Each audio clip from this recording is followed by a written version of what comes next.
Hello, good evening, welcome to Easy 8's Online Painting Club. My name's Danny, says it right down there at the bottom of the screen. I hope you've been well. I've been having a much relaxed week at work, looking forward to my holiday next week. Had a really good week last week where I got painting on one of my single figures from, oh, I just dropped him on the floor, great start to the show. One of my Adeptus Mechanicus miniatures. I haven't done anything to him this week, but I'm looking forward to having a really productive session on him this evening. If you're new to the show, this isn't a tutorial show by any stretch of the imagination. There's loads of that stuff already out there, and you should probably go and check them out because they're really, really cool. And I'm not very good, so don't come here looking for stuff like that. No, this is a place where you can come and paint your models, make some friends over here in the live chat with Adrian, with Dave, and with Jeff. Hi guys, thanks very much for coming by. Yeah, you can have a chat with these guys. Maybe you want to air out some problems that you're having, or maybe you want to celebrate a victory. That's all cool. Most importantly, it's just somewhere to come where if you've got loads and loads of unpainted plastic models lying around, you want to paint them with some company. That's what I do. That's what I get out of this. So yeah, like I was saying, last week been painting this little solo miniature. I got a lot done last week, and I'm pretty happy with that because normally I take forever. It's making me wonder if this is going to be the moment where I start slowing down and hit that bit of a slog. But I've been trying to plan it out a little bit. I think today I'm just going to start with some washing and kind of bring all those details out, soften all those bright colours down, because even though I'm using a bit of a dull orange, it's still a very bright colour. There's a lot of silver all over it, and that's kind of the dominant two colours, and it's very, very rich, very, I always use the word gaudy. Is that even a word? Very gaudy colours. And if I put a wash on them, it will unify everything, dull it all down a little bit, and obviously you'll start to see all the details because the wash is kind of running all the cracks and things like that. So yeah, Easy 8 has been getting more and more popular. Do you remember last week I said that we got to 85 subscribers and then we lost a couple? That happens sometimes. It's not for everybody, and that's absolutely fine. We went down to 83 subscribers in the space of 1 week. We've gone up to we got 2 more subscribers, so we've gone back up to 85 subscribers. So for whoever you guys are, thank you very much for subscribing. I hope you find something here that interests you, or you find entertaining, or just it'd be brilliant if you found motivation and inspiration, but mostly just kind of some company. Make some friends over here with this lot and me. We get a lot of private subscribers, people who don't share their names, but I had one, Mr. Gasman was one who came up on my little YouTube profile the other day. Thanks, man. I hope you enjoy your time here. Welcome to the community. Drop us a line. I did notice that you have put a comment on one of my old product reviews. I just haven't had the time over the last couple of days to get back to you. I will get back to you. So yeah, actually asked me some interesting questions about the my very first product review, which was the paint remover by Green Stuff World. It's actually a really, really good product, but I just use isopropyl alcohol. It's pretty much the same sort of thing. It smells less. Even though the paint remover doesn't smell that strong, it can be a little bit unpleasant and can be a bit much. So one of the things that I've recently bought over the last few days is another litre of isopropyl alcohol. This is 99.9%. It's definitely not something that you want to have a ventilated space. And it is incredibly flammable, obviously, and you certainly don't want to drink it. But it will strip the paint off miniatures pretty quickly. So yeah, if you want to go back to basics, if you need to go back to the drawing board, or you just want to kind of update your models, this is the stuff to bath them in. Just leave them in it for a few minutes and then take a little toothbrush and scrub it right off. But anyway, that's not what this show's all about. I have bought loads of cool goodies, and I'll go over them with you a little bit later on. Anyway, if you like what we do here, if you're new and you haven't done it already, please do consider subscribing. Every little thing that you do really helps make the community bigger, and that's what I'm really interested in. I'm not in it for profit or gain, I'm just in it for creating a community, and the community that we have built to this point is just phenomenal. It's full of kindness and love, and that's just wonderful. And I know that sounds like a hippie thing to say, but I'm okay with that. It's a lovely community, so thank you very much everybody for your continued support and company, and welcome in the new members. And so yes, spread the word of Easy 8, get it out there. Don't go outside in the sunshine that's starting to occur. Stay indoors, make some friends online, do your painting. Yeah, stuff like that. Subscribe, thanks. Anyway, if you are painting something this evening, do let me know. I've noticed, I've just on Facebook here on my phone, that there are a couple of photos going up on Facebook, because you can find us on Facebook as well as YouTube. Some people have put up their photos. Mike Robinson, that is a fantastic shaped looking house there right now. That is going to be a stellar house once you're finished. That's looking really, really cool. Got a couple of photographs of that. Oh, excuse me, that'll be for dinner. Some lovely rafters going in there, wonderful, and some nice, is that XPS foam? Nice foam, styrofoam walls. Wonderful. It's looking really, really good. Lots of angle shots on there. I really like the fact that it gets, like, you know, the footprint gets larger the higher up it goes. I love that. It's really good. Cool. And then John Takacs, of course, from the US, who has his own channel, Out of This World Models and Minis. There's a link in the description. Go check him out because he's super awesome. Has his own channel, and it's just full of stuff that he wants to do with no particular rhyme or reason. I like this model. I'm going to paint it. And I'm looking at a picture now of his completed, converted knight from Warhammer 40,000, and he's made it all Nurgle demonified, and it looks phenomenal. And there's a photo of that on Facebook if you want to go and check it out. I'm particularly loving the base. And I'm wondering, John, I know you're not watching live right now and you're going to watch this on the replay because of the time difference, but that looks like an acid pool base you've got there. And if you remember, just when I started Easy 8, I did an acid pool tutorial that went viral on a couple of the Tyranid forums on Facebook. I'm wondering, did you feel inspired by me, or did you just kind of do it yourself? Because, you know, that's just as cool, but sad for me. Anyway, it looks awesome. And John says that he's got a video on how the painting stages of that night went down due out in about a week. So looking forward to that. And, of course, do subscribe to John if you like his stuff. Or just do it anyway, because that's a really nice thing to do. Anyway, I'm just going to head straight on over to the workbench. Here we go. You can see here's my little Datasmith. As you can see, he's like really, really colourful, really, really silvery, really orange. And I'm just going to hit the orange and the reds that are on there as well with probably some Agrax Earthshade. I've never really made my mind up whether Agrax or Seraphim Sepia was the better of the two washes to use on him. I use Seraphim on a lot of things, so I kind of want to pull away from it a little bit. And Agrax can be a little bit sharp, a little bit too dark on a bright colour like this. But it makes it look like it's weathering, like dirt and things like that as well. So yeah, I don't really know what to do on them. You can see that on some of my other Skitarii here.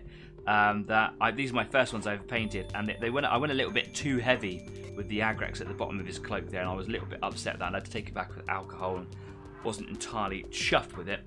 And then when I did a tester with different metallics on them, I didn't do a very. I kind of went sludgy on there. Didn't really like that very much. So I've kind of got a ways to go. So I don't know.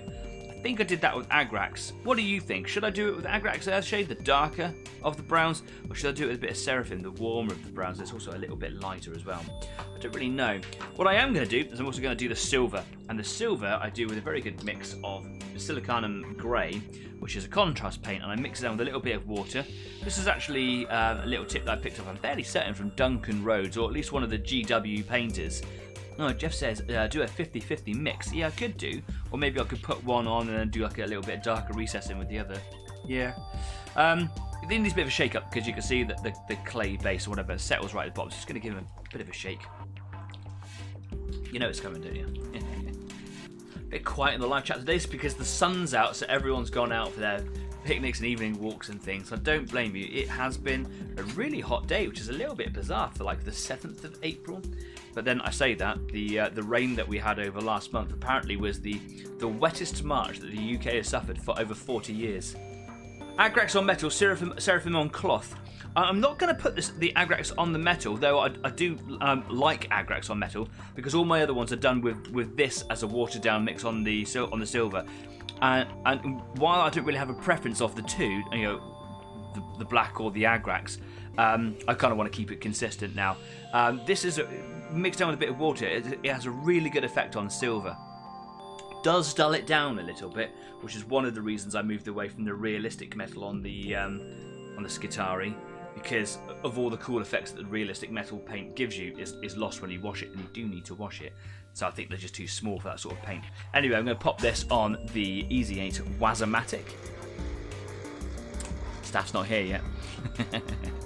Just needs a really good mix up. It's been ages since I used it. It doesn't take long for it to settle either. Now, while my face is really this close to the microphone, it kind of reminds me to say that I know that the microphone, while it is a clear and decent microphone, I know that as I move around the studio and even like leaning over the workbench that my voice fades off into distance. I am aware of that, and if that becomes too problematic, do say, and I'll switch out to my slightly tinnier but always close to my face gaming mic. I am trying to improve the show and make it more professional. I've got a few things lined up for it. It all costs money and it takes time to install and learn how to use, but the position of this microphone can change. It's just about kind of optimizing the layout over here. Ultimately, I do this show for you, and I find a lot of entertainment in it, and of course I want to make sure that I give the best product that I can to you. So let me know what you think. Is it okay when I move away? Is it a little bit too much? Because I know that if I move in nice and close, you get nice deep sounds, and that's how it should be. But I move around the desk, man, because I'm a Waz. I'm a dynamic individual, and I've also got the fidgets, and I can never sit still. Still a lot of clay at the bottom in there, but it will be mixed up a lot better now. Cool. I could, of course, stick a stick in the end of it and give it a good old mix. I'm going to give that a try. See what happens.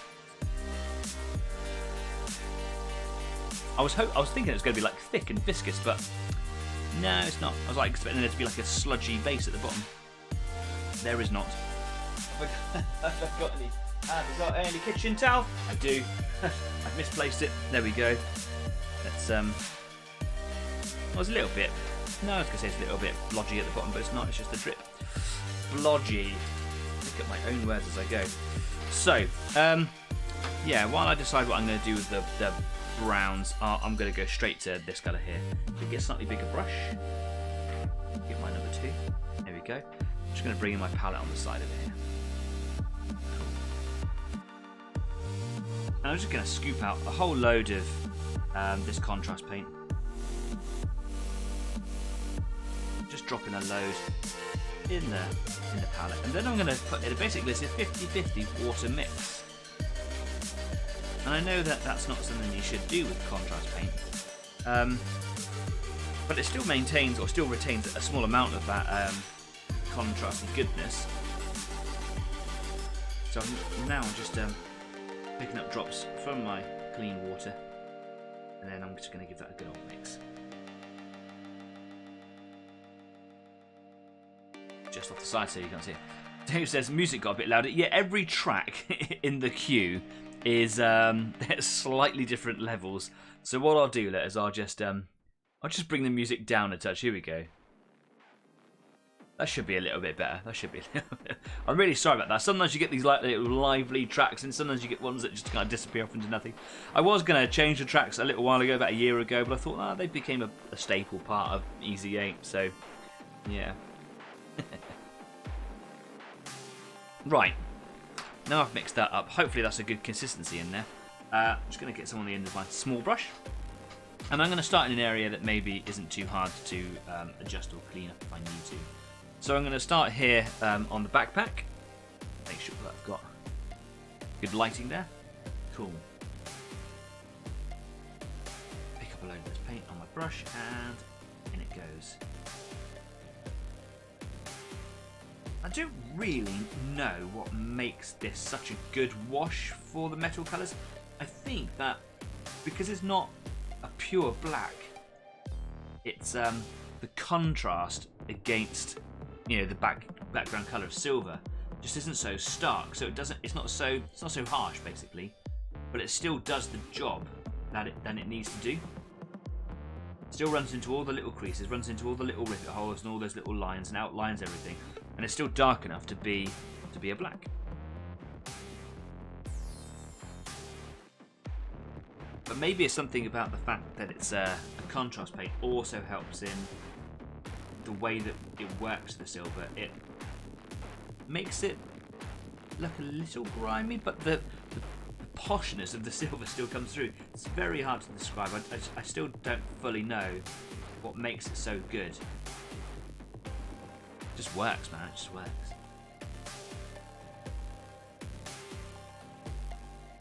Probably over-watered it here a little bit. It's quite hard to determine just by using your brush if you've got 50-50, but it feels like a good mix.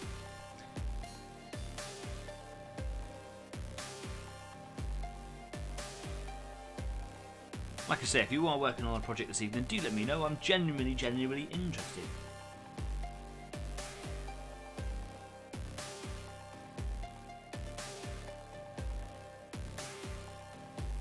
anybody else working on some Dectus Mechanicus, or am I on my own on that one?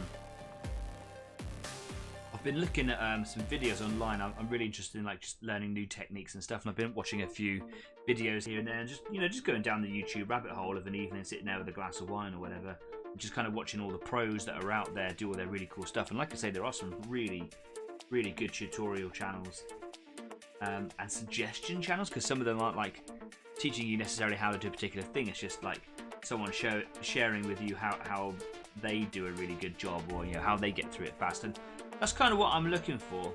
I'm not the greatest painter in the world, and I'm not necessarily trying to be an awesome painter, but I'm trying to make my stuff look good, get faster to kind of get through my huge embarrassing horde of plastic crack. And if I can, on the way, improve, get better. And I found some really interesting sort of channels with some really good suggestions on there, and I'm going to be hopefully testing a few of them out very soon. I watched a channel at work earlier on because it was nice and easy for me to be able to do. I sat down in the office while I was typing away and watching a channel. I can't remember which one it was now, but a guy did like a whole squad of figures in 2 hours. I still had like loads of time. He gave himself 2 hours to do it in, and he had loads of time to mess around at the end and do really cool things. But it was all speed painting, and it just looked phenomenal. And I just want to try a few things out. But more on that a little bit later into Easy 8's future. Not too far away, hopefully. Anyway, look, I can compare how the silver's looking here on this side, the back there, and on the gun, for example, and just turn him around. And now look how bright the silver is on his face and his hand and that little chest unit and whatever. It just... This wash just allows the silver to still do its job. And go, hey, like, I'm a metal surface. And it just stops it looking so bright. And silver can look cheap, it can look false, it can look wrong. And this little wash really does a jolly fine job of making it look awesome. I can't remember if it was Duncan Rhodes I first saw doing it. I have seen him do it. It is one of his things that he does. I'm sure I learned it maybe from Peachy.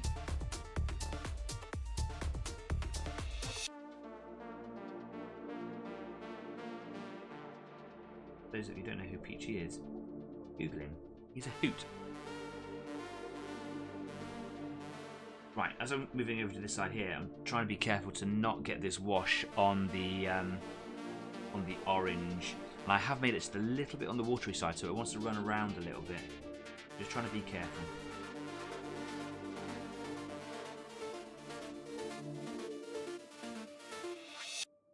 Now, of course, you could play around with this as a contrast paint. You could just put it as a contrast paint straight onto your silvers.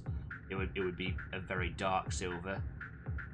There's obviously a contrast paint that's designed to filter the surface that you're painting it on. It's got a little bit on the orange, so I'm just going to see if I can pull that away with a wet brush. Lovely. You could also try adding different types of mediums to it. So if you add a contrast medium, you'll make it look more, well, you'll turn it more contrasty, I suppose. You'll add more of the medium and less of the pigment, but without breaking the surface tension of the contrast paint itself. You could add normal medium to it, so to water it down, but without it becoming too watery. Give it more of a glazy sort of property, but really transparent, because contrast is going to filter more. But if you're just using a contrast paint on its own, when you put the coat down, you get very little brush strokes to work on it before it starts to create its skin. It makes like a little homogeneous layer over the top, almost immediately when you apply it. So if you brush stroke it too many times, and it is dependent really on what colour you're using, because everyone has different properties, you'll start ruining the texture, the coverage. I've got a little spike in my throat. I do apologise. But by adding water, you're breaking down that contrast surface tension, so it means that I can just use it like a wash.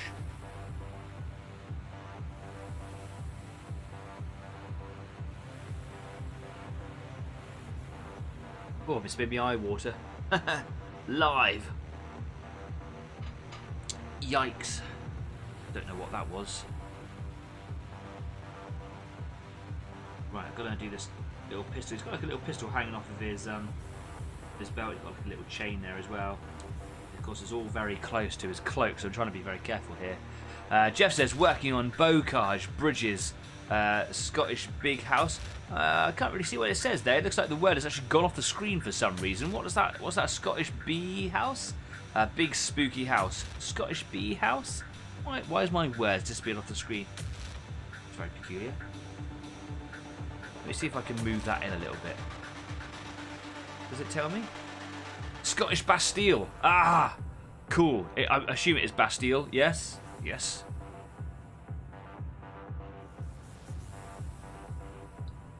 And of course, the big top secret build that you've been building for a customer up at Salute is done and delivered to the customer. Still not allowed to talk about it yet, but if you want to go to Salute this year, which is going to be in London, in the I forgot what centre it's in now. It's not in the NEC. Oh, London XL. You know, straight out of my brain there. I've been planning it for months and months. Yeah, it's going to be there, and it's going to be cool. So you should definitely go to Salute. It's my first time going to Salute. It is supposed to be the biggest war games show / conference in Europe, which I'm very excited about. It's going to be a bit bonkers. I'm used to going to all the smaller conventions, like in the local area for me, so like Plymouth and Exeter. And while they're great, they are small, and I like small. I don't like busy places. So yeah, it's going to be quite an experience. And a few of us from the Easy 8 community are going, and there's still time to join in on that Easy 8 road trip if you want to. So it would be absolutely brilliant if anybody wanted to join us on the Easy 8 outing. Just get in contact with me if you want to, or meet us there. We will be there. There's a few of us that are travelling up by train, so we can just chill out and let someone else get us there. And then we're going to stay over in Greenwich somewhere for the night, have a few drinks, you know, chat nerdy stuff overnight, and then we're going to get to the XL Centre for about 10:30, because that's what time the doors open, about 10 o'clock. And then we're going to stay there until the end of the day. It's only open for one day, but tickets are £12, so super affordable, and you should definitely go. Adrian says, I'm working on the Dawn's turret, may put up pics later. Excellent. Love working on a good old tank. I've got all my little 15mm tanks all lined up down there because I did something, guys. I tidied the studio. Still got probably about 10% left to tidy up. A lot of it is just behind that white curtain over there. Just scooped it all out of the way. But there's something to be said about a surprise landlady visit. I did show her around up here. But yes, nothing like a good old deadline to come out of the blue to get you tidying everything up. So yeah, the studio is tidy. There's loads of space behind me. Normally over here, I've got like a mountain of stuff just over there, but it's all gone now. Jeff says possibly have the floor plans coming soon. Possibly? Oh, for Salute. Yes, that would be cool. Like I said last week though, I don't really mind if you don't get the floor plans. I'm kind of just like, it'd be exciting just to have a walk around and just kind of explore it then. But if they come out and I see them then, that's no biggie. Something to talk about on the way up, isn't it, on the train?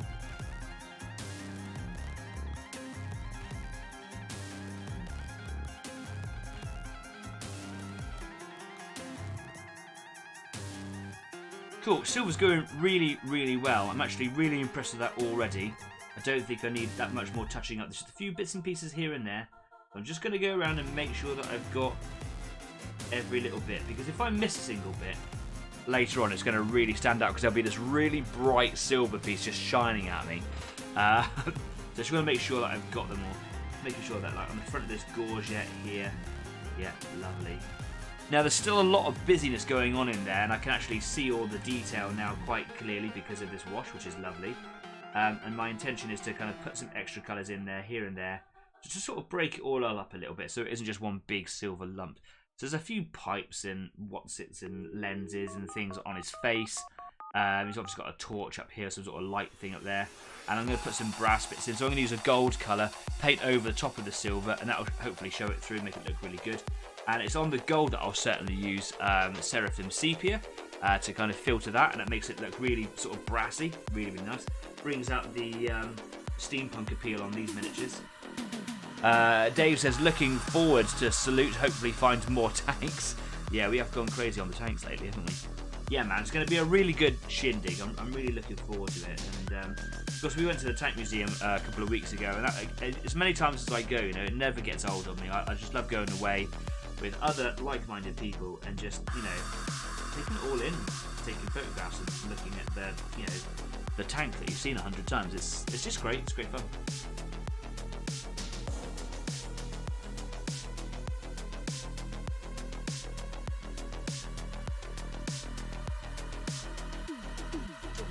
Okay, I think I've done everything silver apart from his boots, which I'm going to head on to now. Yeah. Cool. Get a little bit more on the chain that holds his pistol on his belt. Yeah, there you go. Make sure I've got these little efforts here on the back end of these cables. Just got to sort of get in there.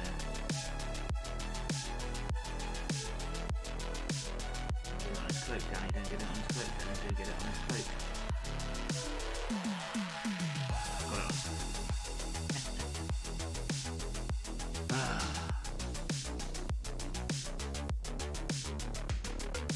Right, wash the brush off. Damp bristles. Absorb and lick away. Already it left a tiny little tide ring there. That's how quickly the contrast paint does its thing. Right, onto the boots. Onto the boots. Let's start with the one that pokes out the front of these this cloak over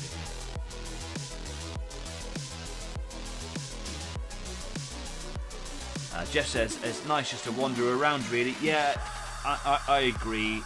We've done that with the smaller events that we've gone to. We just kind of have a little walk around. I like to have a couple of walks around and just sort of take in an overview and then like go around and kind of like focus on more things that you saw a little bit more, you know, that you want to see a bit more of that you saw on your first pass around, and then you can just make more and more passes around and kind of get more and more focused onto each bit, and then I go around and start making purchases, which is dangerous when you're carrying around a credit card. But if you're taking money, it's a bit easier to control, isn't it? But you know, I like to take plastic with me. Just mixed up just a little bit more. Just kind of run out of the Basilicanum grey.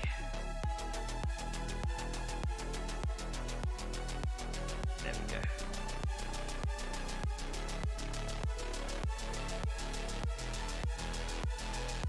How do I pick him up? Okay, so here we go. Just get a little bit of black on his foot there. Do a bit more on the shoulder here. Sometimes it does pull away from the edge and it will leave like a bright silvery edge. But sometimes that can play to your advantage because that's a free edge highlight, if you want my opinion. Dave says, Jeff, I did get the ISU 152. He did. I saw it the other day. It's a beast. It's a bit on the big side. But you also got the T70, which I think is the cutest, most adorable little tank ever. Well, for the Soviet army anyway. Can't beat a good old Valentine or a Honey. Right, not Valentine, Matilda. The T70 was, oh, bless. And the two side by side, quite a thing.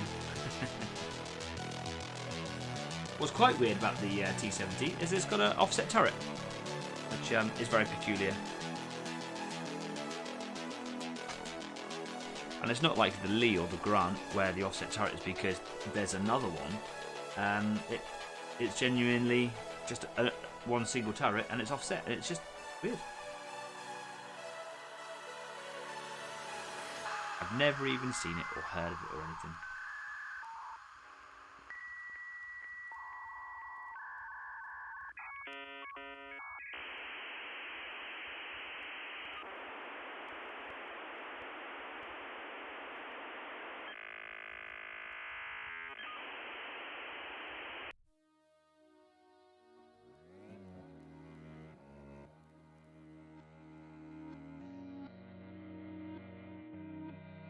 Just going back over some areas that I think might need a little bit of attention. It's one little claspy nuggety bit just under his arm here is not holding the paint in the right places. It's a little bit frustrating, but whatever.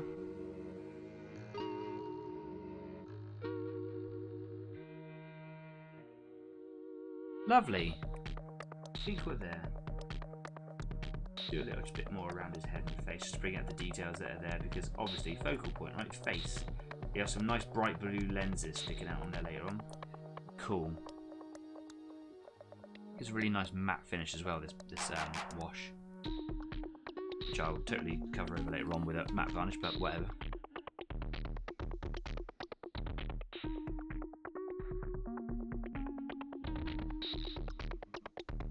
I think I'm done with the wash. Lovely. Right. Just gonna wash my brush out.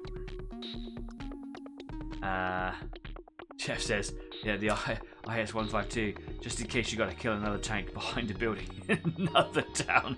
Oh yeah, it can do that.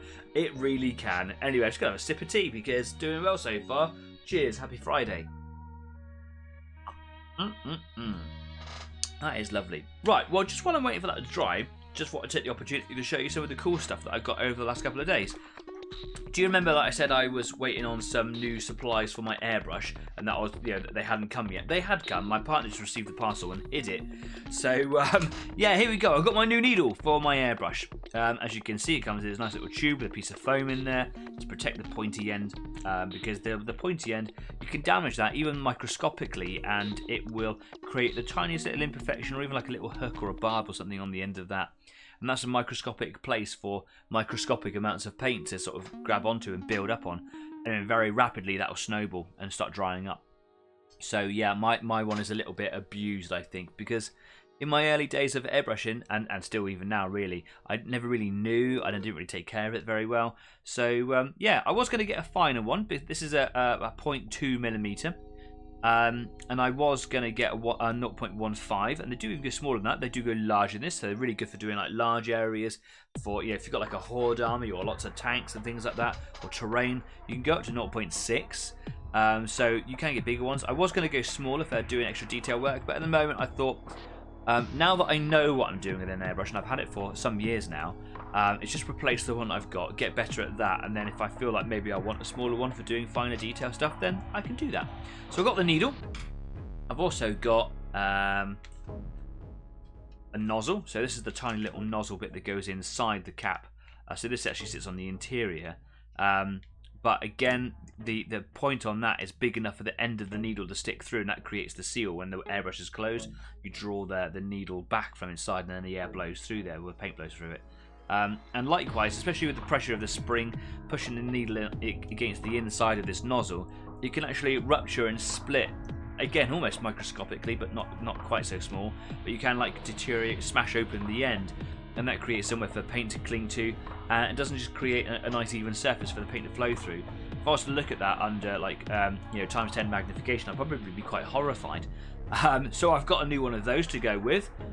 Because I dropped mine the other day, and I thought that it's also time to replace it too, I've got a new gasket. This one comes in a little packet of 3.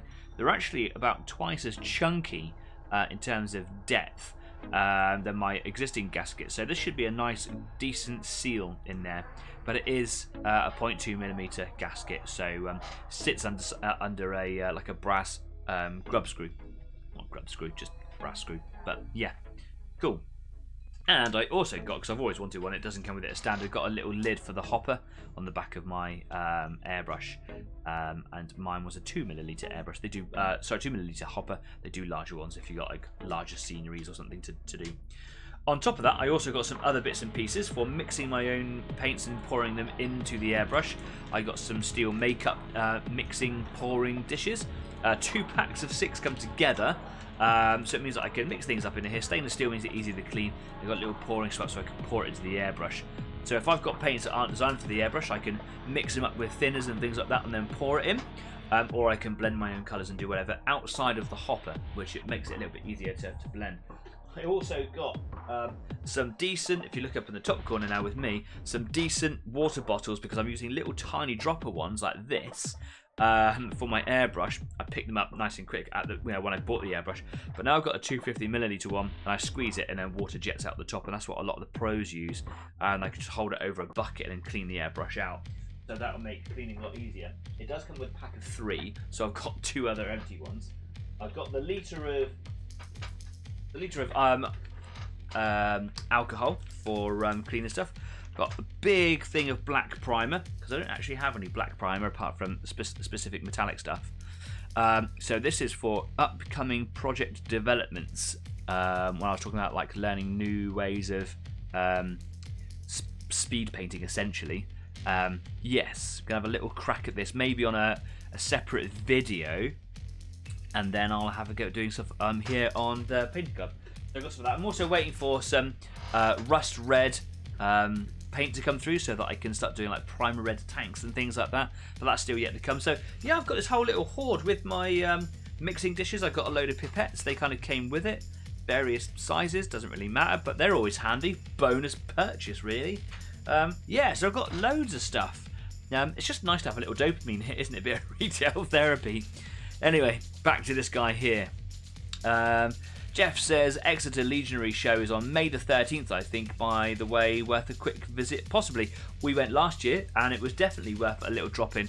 It was very, very small, but I think that they'd moved the venue, and it was the first one running since the pandemic, so it was small, but I enjoyed it, and I picked up a little haul while I was there.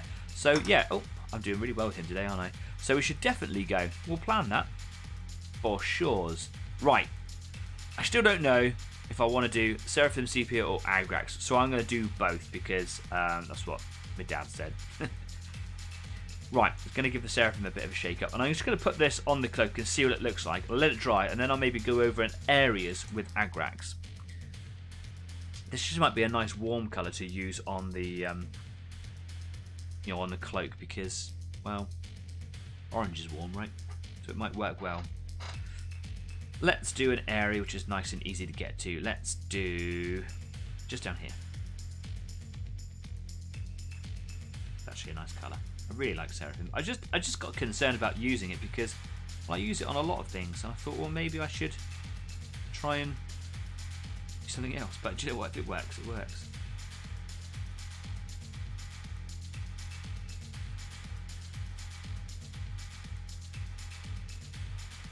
Now, I'm going to try my best to not sludge wash it.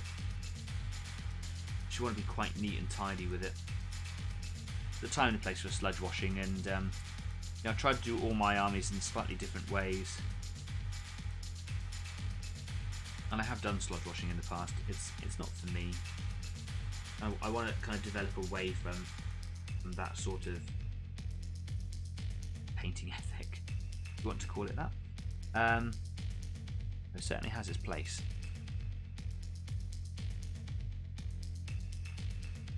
But it has made me wonder, do I really do I even want to grimdark these guys? Like, I really like the grimdark style. I'm not very good at it. I need a bit more practice. But I could get all my like enamel streaking grime, and I could actually go full on grimdark with them. I just didn't want to do that. I want to do like grimdark on my space marines when I get around to doing those, maybe. So like I say, I want to have like a different approach, different style, and different aesthetic to all my armies. But maybe grimdarking is a way to go. Just some thoughts. This was actually the better of the colours to use at this stage. It's just dulling that orange down. That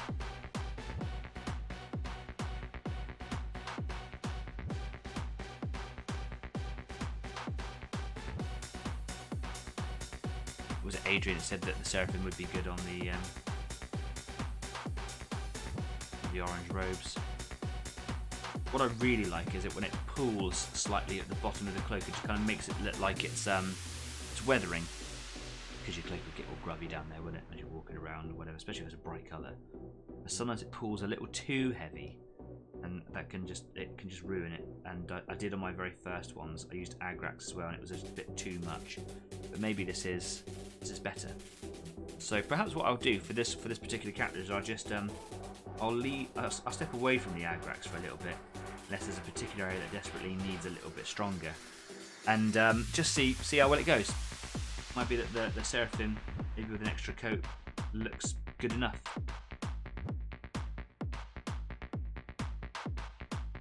Again, just in that little area that stains don't want to stain. Just wants to run away from that area.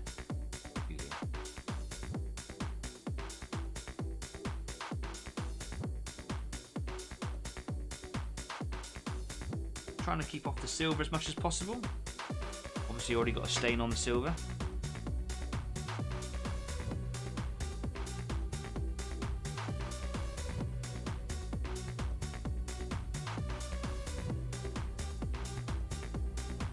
Because the wash is very, very watery, it naturally wants to run with gravity. But it runs off all the surface. I'm trying to filter and soften the orange colours down, and then it all goes pooling up at the bottom. Pooling at the bottom is not a problem. But like I say, if it pools too much, it just looks rubbish. So you end up losing your filter. You gain this undesired streak at the body, your pool at the bottom, and that's not what I want. So I've got to keep revisiting that bit there and just spreading it out a little bit because it really wants to pool there. But these like creases in the robes here look fantastic. That looks really good. And then around the front here, just above his shoe, boot, his sneakers. Got his Martian sneaks on. Looks really good there. Okay, I'm impressed so far. Looking tasty. Don't eat your miniatures. Okay, sleeveys.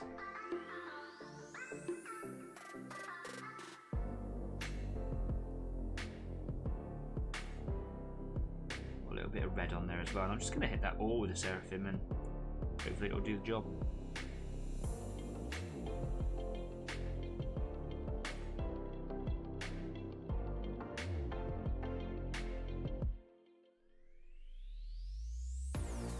Some little bits of detail that are quite bright with orange just in behind all those pipes, really tucked up in behind the backpack up there. Don't really care what they look like as long as they're not really bright orange.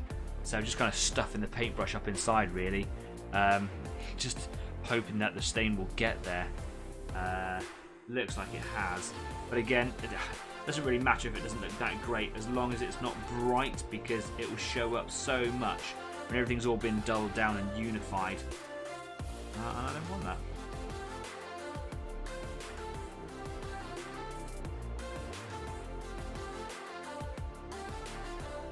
Dave, how's that music level? Is that volume good enough for you, mate? Is that okay? Has it gone quiet? Has it gone loud again?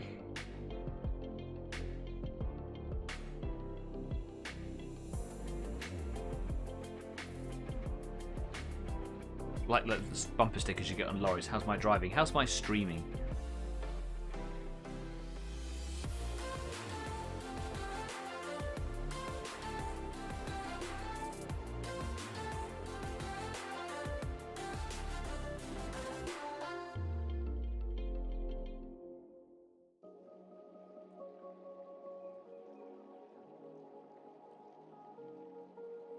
I think that's looking particularly great. It is, as it's sort of drying, it is sort of going fainter, so I'm going to have to like just keep applying a bit and hope that it eventually sort of stays.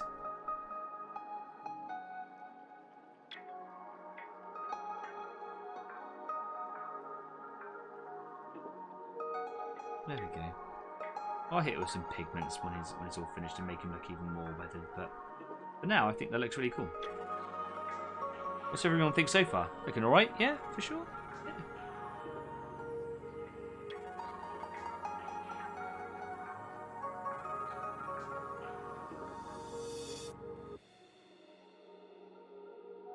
Under this arm, it really doesn't want to hang around.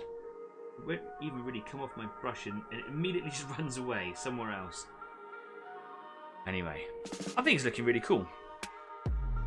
Now we can see that there's like a few details, like the big pipe and the light up there and whatever, that are still the base white colour, and they kind of stand out a little bit. So now there's a few like ugly areas to kind of neaten up with. So while that's kind of drying off there, I'm going to go in now with some simple black and just start blocking out the cables and things like that. Dave says it's fine, thank you very much. Jeff says, think next year we do a Partisan War Game show. There are now 2 of them. Newark Showground. Where is Newark? I have heard of it, but I don't know where that is. Do me a Google search, will you? Find out where Newark is. Is that over by London? Right, let's get some black. Here we go. Gonna give that a good old shake. Stafford doesn't seem to be online yet. It's going to miss out. Here it comes. It's going on the Wazomatic.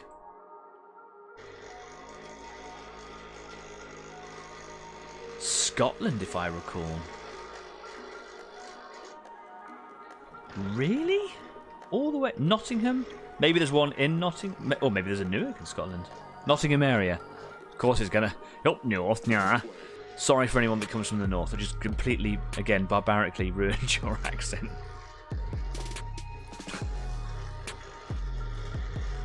Waz.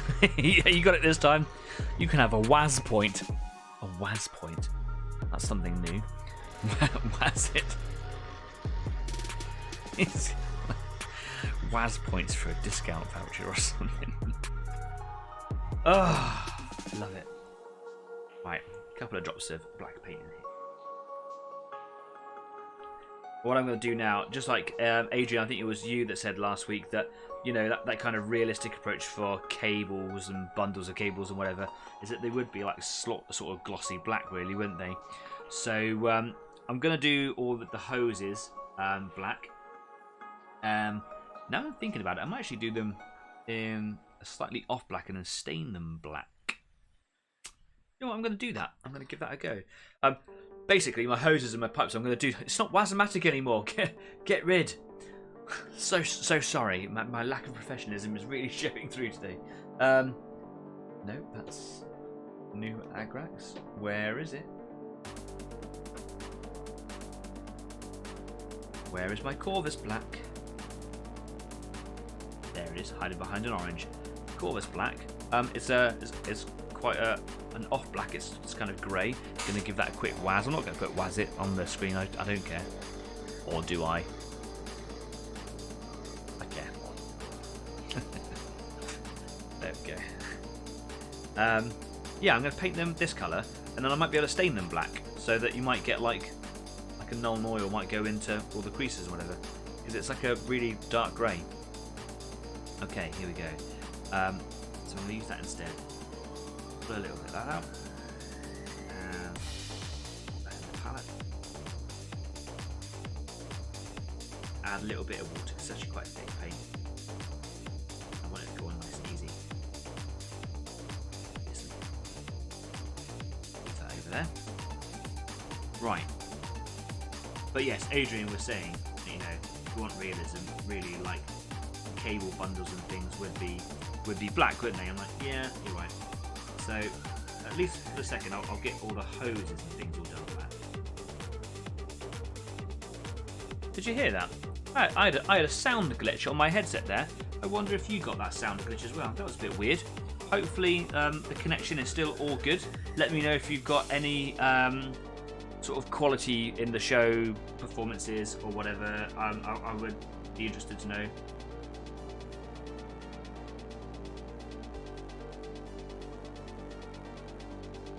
This grey might actually be too dark for a black wash to show anything up. I can always do a quick dry brush over it with a lighter grey to show up the ridges or the edges of the hose. But you can see that I've got the right idea here.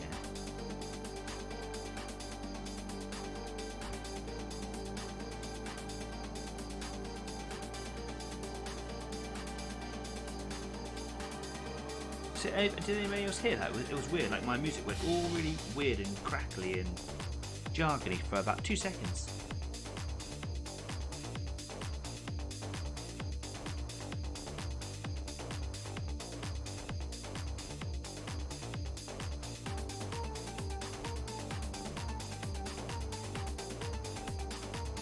That looks a little bit neater, doesn't it?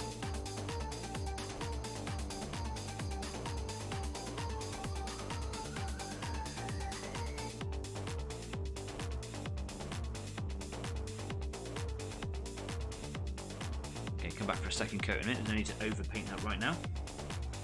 I'm terribly tempted when I'm painting, like, you know, thin coats. You don't get that.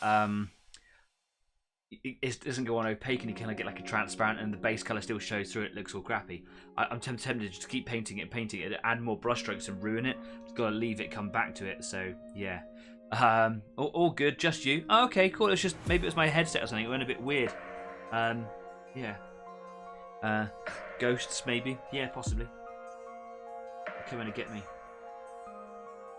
If anyone does come to get me, by the way, this is a live stream. Do call the emergency services, please.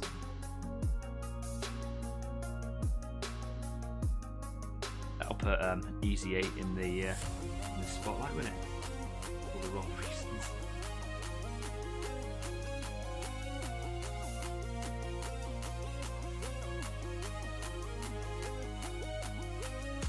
Be like a Slender Man or something in the corner of the screen. I'm gonna check.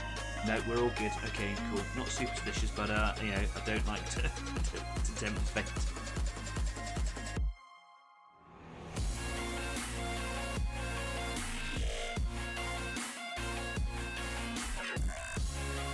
How's everybody else's painting coming on, all your little projects this evening? It's quite a quiet show, but I don't blame it. It's a lovely day outside today. How are your little projects coming along? Are you having any successes? Are you having any problems? Share it with the group. Let us share in your victory or help you with your dilemma, whatever your dilemma might be.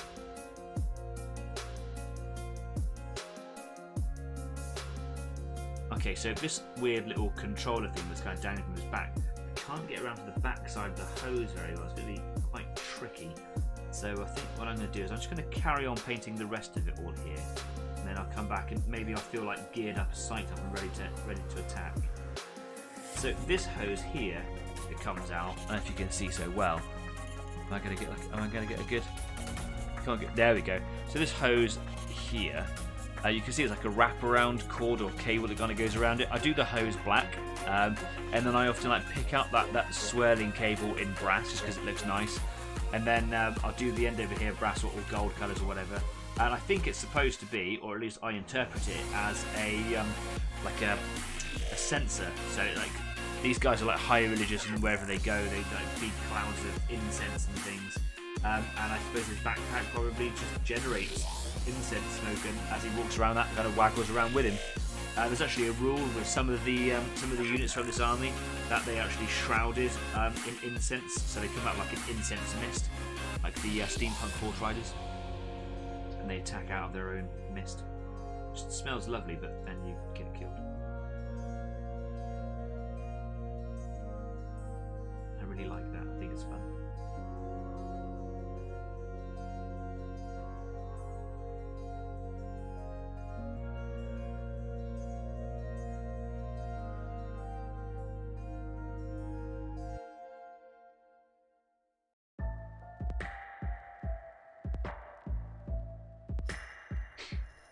It does just start to tidy it all up, adding another dominant colour in there now. I know it's not as much as the orange or the silver, but it starts just to kind of neaten it all up. And this is where the model really starts to, you know, really starts to show itself, starts to come together and look really awesome.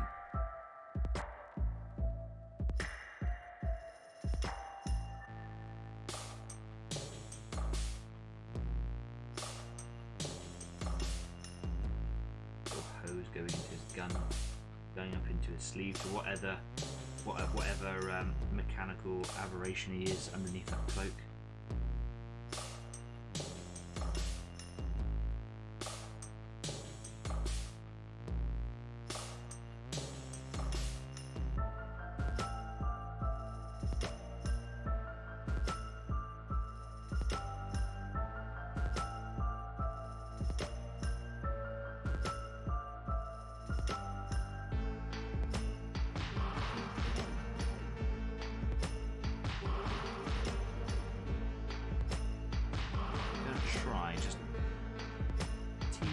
Away from the rest of the model, just so I can get the brush in there at the very least. Hopefully I won't snap it.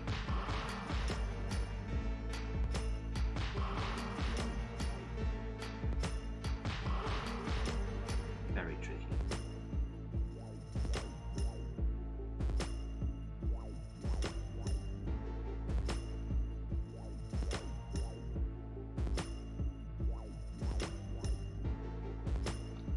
Cool. I feel like I want to do that big bundle of cables in a different colour, although I don't want to like move away from, you know, the realism of black cables. So I don't really know how to tackle that. Like, I could maybe like other day sit here and be really patient and just like do them all like individual colours and stuff like that. That would look awesome. Maybe I need to do that. Do you know what I'm going to do? I'm going to leave those tonight, and I'm going to see if I can come in on a, you know, on a day where I haven't been working on. I have enough day off. I've got a whole week coming up soon. It's this week. Maybe I can sit in and just like I'll put some white ink on them so that they go really nice and you know, nice and bright, and paint them all different colours. What does everyone think about that? We are just a few minutes away from having a break, so what I'll do is I'll take you to this screen to remind you and me that we're going to go for a quick break very, very shortly. And I can see that Jeff says he's just drinking vodka, chilling. We'll walk the cat in the break. Yeah, he walks his cat. Yeah, I'm going to go and get myself an adult drink, I think. It's been a lovely day, and it's been so calm at work. It's been lovely. You're getting loads of stuff done. Like I say, last month was just bonkers, and just coming home at the end of every day and just, you know, flumping, as I like to call it, flumping on the sofa, just sitting there and having a cup of tea and falling asleep. And that was just every day. And of course, I wouldn't have put up with that if I knew it was going to go on forever and ever. That we knew that there was an end in sight. But yeah, it was just hard work. It was just hard going. Very proud of my work and what I do, and do put everything I have into it. And yeah, when it all calms down, it's its own reward, isn't it?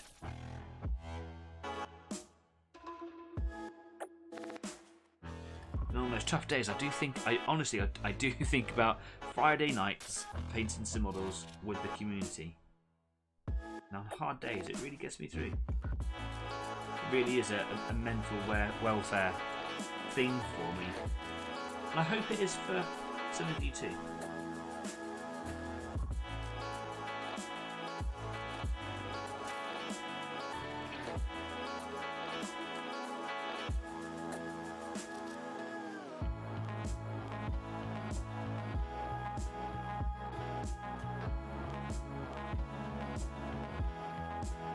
Lots of hoses. Really does, painting in this colour really does break up the humdrum of all the brightness. Can you have a humdrum brightness? Is that like a misnomer? Quite a few left on him on the front here. It's got like a whole load of little hoses going into it. Yeah, it looks like there's a couple either under his eyes basically. They're going to be difficult to get to. I might need to move to a little micro brush, which I think I might do from the break. So what I'm going to do is I'm going to pop him down. You can sit there for a minute, and I can give him a good old brush or wash out. And then I'll come in with one of my tiny, tiny little hairline brushes. Jeff says, many years ago when I was a figure painter, I found the detail on the Mini as I painted it. So I ended up staining after I undercoated it just to see what was going on. Yes, yeah, and that's what I was looking forward to doing this tonight, because adding all these stains brings out all the creases in his raves, brings out all the little details around it, you know, all the metalwork. I love that. And yeah, like you're saying, sometimes it's nice to prime the model and give them a little light staining, and it shows everything up, brilliant. Okay, cool. I'm just gonna go and have a quick break. So I recommend you go do the same, and I'll see you back here in 10 minutes. Whatever it is that you're gonna do though, don't forget to go and change your paint water. Just do it, all right? See ya.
Welcome back. Hope you had a nice break. I went and got myself an adult drink. Cheers. Happy weekend.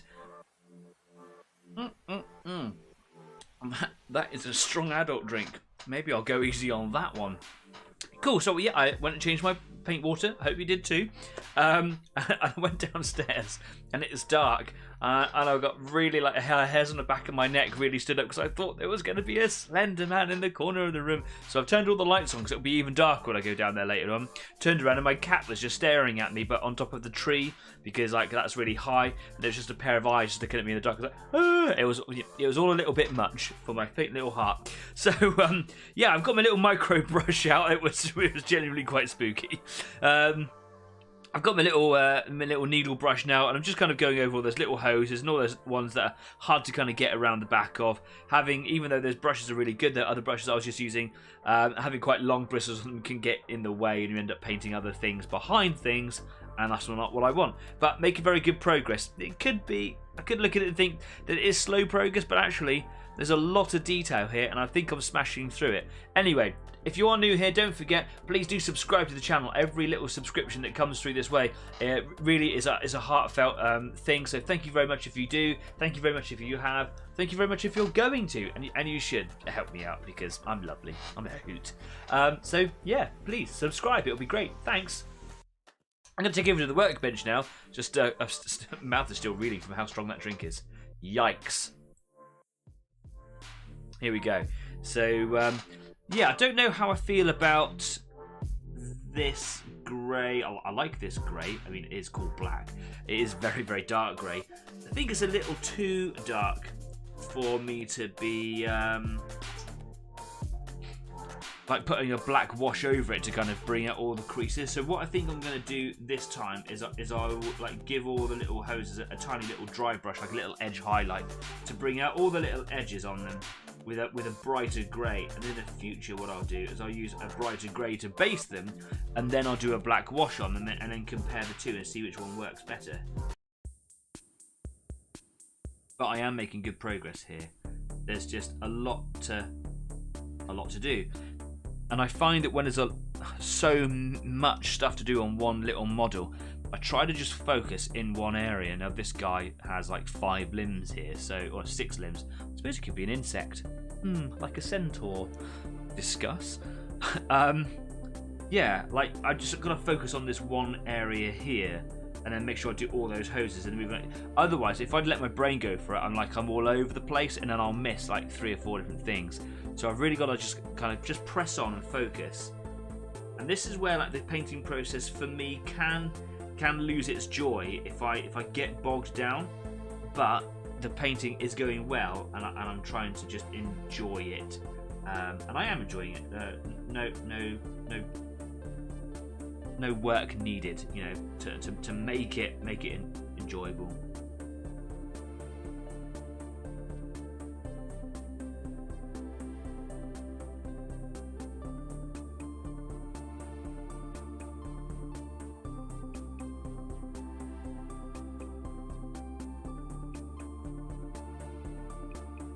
Need a bit more water in that paint. It's a little bit on the thick side still. Working in such a small space. Thick paint. Don't have an awful lot of space to spread it out in, so you need it to be a little bit more waterier. You heard.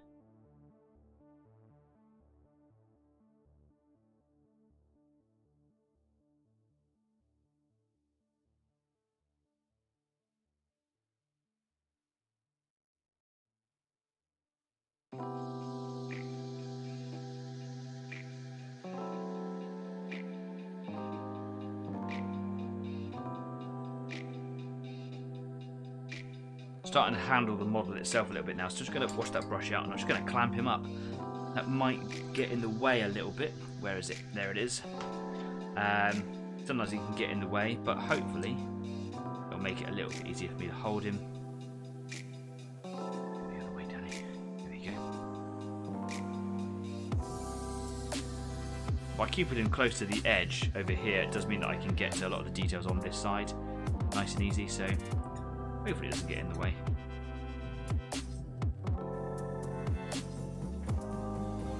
Back to that little needle brush.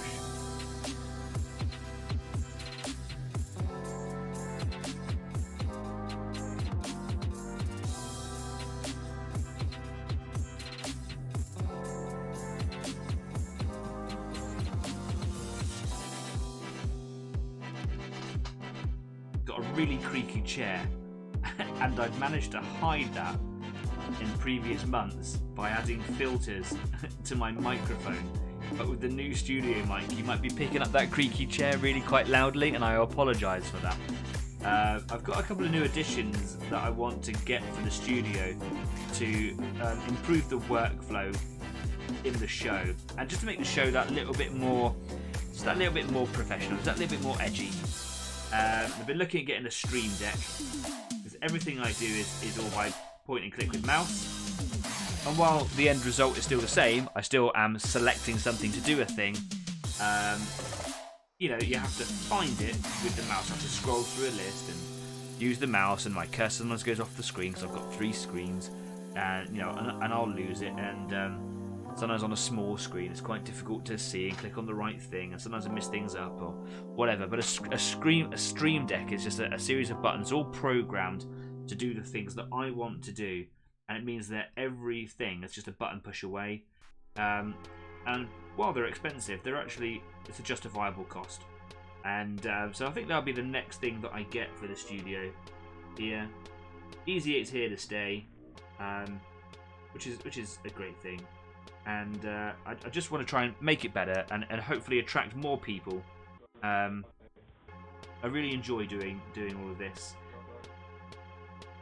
Ultimately, it is just painting my models with some people who I know and people who I've made friends with on the show. But I want to make it smoother. I want to make it crisper. I've actually been recently working on improving the actual graphics and the logos and things like that, and you know, trying to do it all myself where I possibly can. And I'm utterly useless at it, but it's good fun, and you know, I've created this brand from the ground up, and I'm very proud of that. And of course, I couldn't have got here without the community, so it's time to improve it for the community. You know. Soon have that, you know, 100,000 subscribers. It's just a couple of weeks away.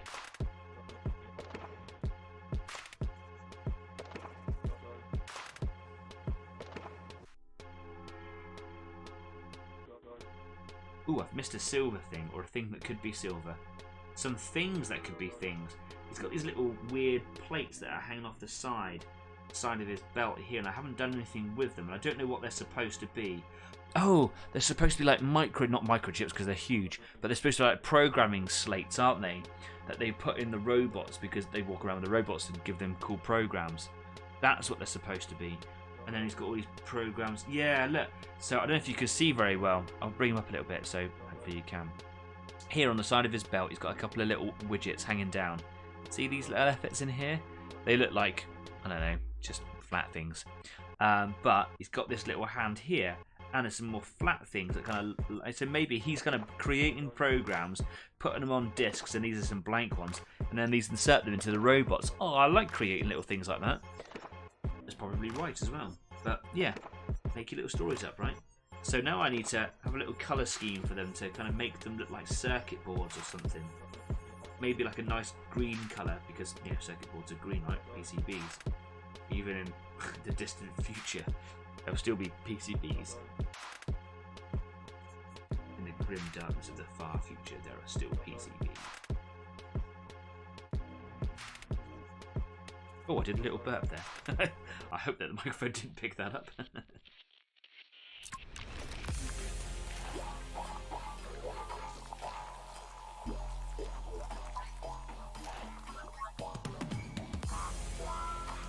How is the tank turret coming along, Adrian? Is that a project that's going well?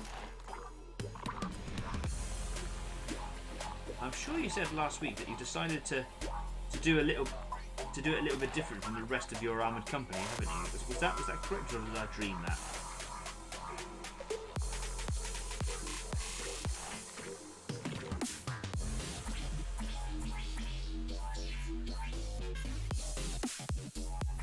That's a tricky hose there. So on his belt here, so underneath this little box on his chest, bring it up a little bit closer so you can see, this box on his chest is a hose that attaches underneath, and it goes underneath. You can see here now I've painted it the grey blacky colour, and it passes underneath all of that mess of his hand and his arm, and it comes out under here. Now I can get that, but it's going to be a little bit on the unsteady side. Let's get a bit of water on that paint, pop that in there. I wonder if the needle brush is going to be good for this one. They could be floppy disks. Yeah, they could be. That would be really cool, wouldn't it? It'd be hard to get to. Floppy disks. In the grim darkness of the far future, there is still 3.5.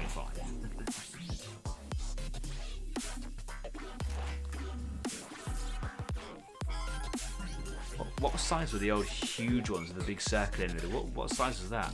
They were a little bit before my time. They were around when I was young. Well, obviously I was young and I didn't care about computers.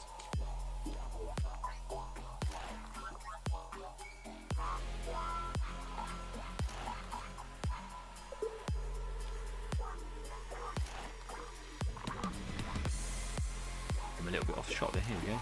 Oh, just found another Sherman for sale, says Jeff. Not an Easy 8 though, it's an M4 with 105 gun. If you want it, it's 300,000, not bad. You're right, actually, I know I don't have 300,000, but that's not a bad price for a Sherman. If we're gonna have, if we're gonna crowdfund and have an Easy 8 tank, it's got to be a Sherman Easy 8. It's got to be. That's the M4A3E8. For those of you that wanted to know.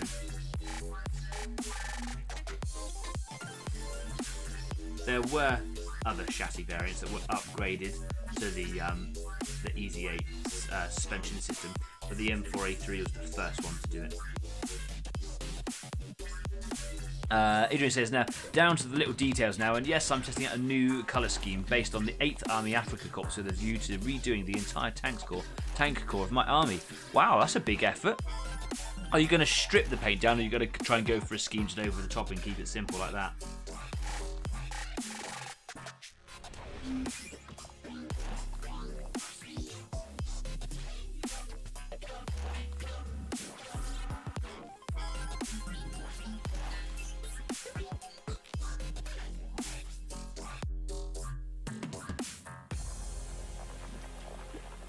Danny's concentration voice again. Apologise. Normal service will resume in just a moment. There we go. Cool. Little tubey thing over here. Actually, I've run out of paint. Probably want to show them that last little bit.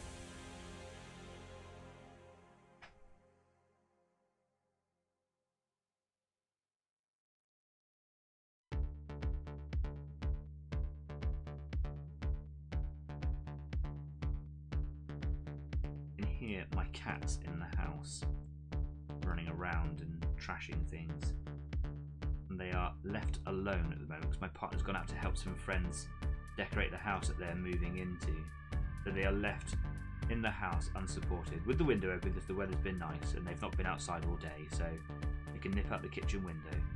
I'm a little bit concerned because the boy cat did his first bird murder the other day.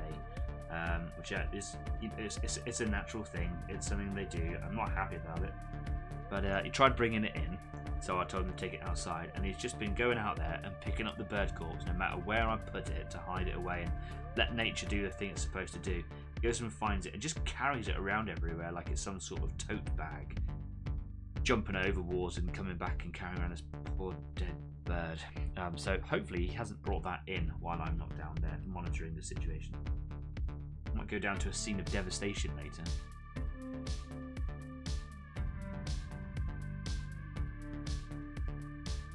I think we're almost there. We're almost there. Do this one a bit better.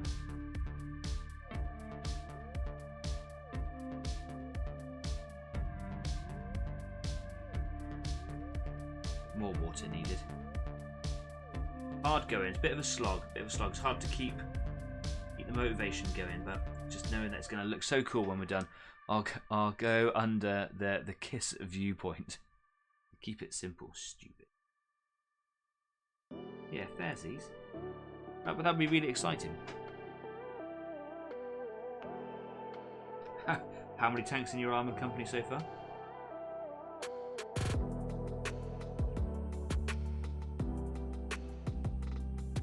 And do you have a favourite as well? The Imperial, God, they got so many different types of tanks. I have a favourite, right? Are you a battle tank fan? Are you more of a support and artillery kind of a fan? Or do you like the sort of the mechanised troop sort of aspect where you can have obviously they've got the APCs, the Chimeras. You've also got like the Hellhounds, which are very kind of like mobile support, aren't they? Flamethrowers and chemthrowers and whatever.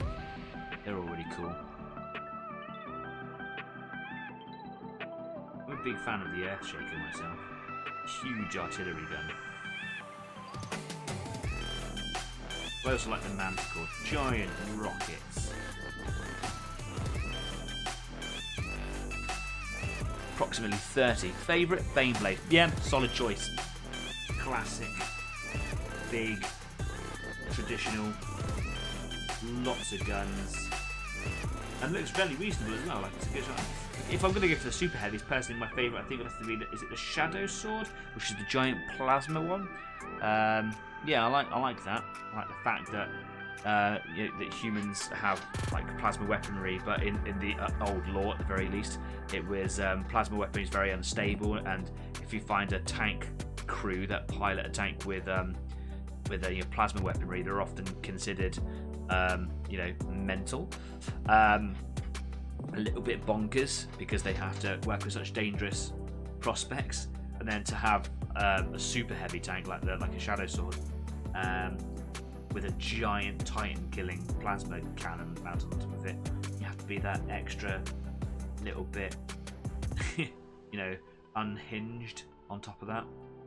30 tanks though, that is an admirable size armoured core.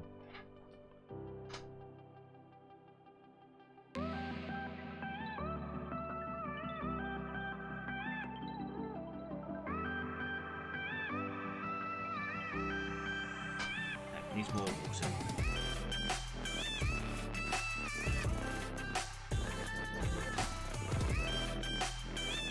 Struggling on the last few punts, I'm just trying to get that consistency of that paint right. I'm desperately trying to not rush it. But the closer I get to victory, like the more like I want to just kind of rush to the end.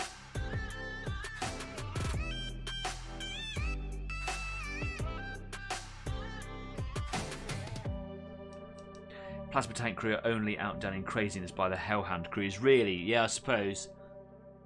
Yeah, I suppose you could apply a certain amount of historical factor that as well, couldn't you? We know that the flamethrower tank crews of World War II, along with just flamethrower ground troops, were often targeted by enemy fire because of the horrible things that will happen to you where you to be hit by them. So, yeah. In fact, German troops in World War II would sounds really dark, but it's a fact and it happened, would execute the tank crews of flamethrower tanks like the Crocodile, the Churchill flamethrower, because of the fact that, well, they had flamethrowers. Both sides had flamethrowers, but yeah, horrible way to go. Nasty.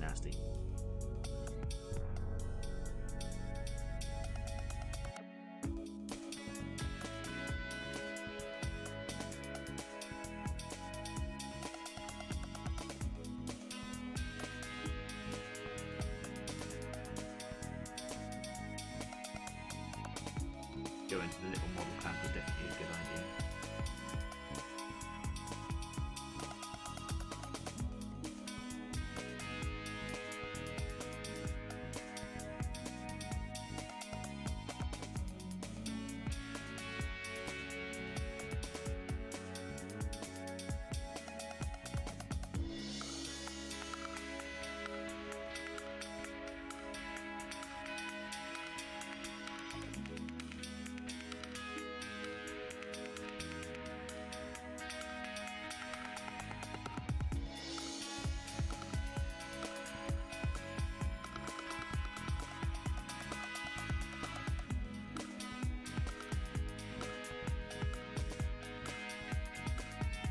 Okay, I think I've just got 2 more hoses to go. I'm trying to make sure that I've got all sides of all hoses done. For example, this device here, the little hand controller thing on the end of it, the other side, I just can't get in there. It's really difficult. I'm gonna give it a quick go, but obviously I run the risk of getting paint all over the backside of that cloak, and I don't want to do that at all.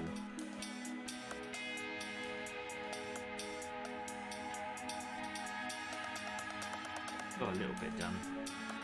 It's just very hard.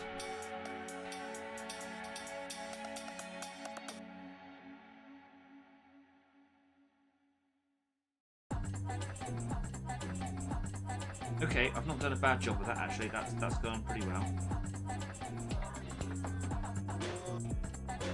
And of course, there's the old incense hose. And again, the back side of that is also very, very difficult. And I can tease it away a little bit, but I run the risk of snapping it. So what I'm going to do, I'm going to wash this brush out, and then I'll see if I can get like a longer bristle brush and just kind of like try to get the bristles to kind of go behind. AJ says the British and American tactical doctrine on the use of flamethrowers differed as well. Brits used it more as a ground clearance and the Yanks as a bunker clearer, if I recall correctly. Yeah, I don't actually know. That's quite interesting, to be fair. Yeah, either way, horrific. I actually read a very short document. Sorry, let me start that again. I'm making things up.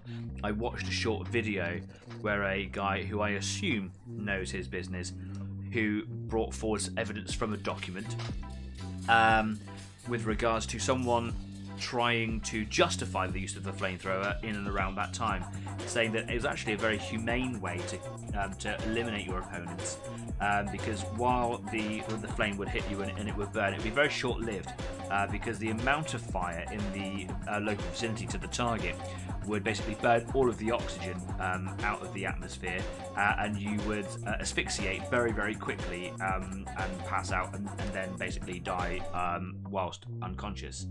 And for a while, that was the common census, at least with that particular gentleman who wrote that document. And it turns out after some studies that no, that is not the truth, and it was a completely horrific and torturous way to go, and is now banned by the Geneva Convention. Yeah, horrible, and why anyone would seek to try and justify its use, or why they think it would be a justifiable thing, is just incredible. Absolutely horrible. And the poor individual to carry the thing as well, because both sides would target, I say the troops carrying it or the tanks operating them. Yeah, just horrible. You cannot imagine.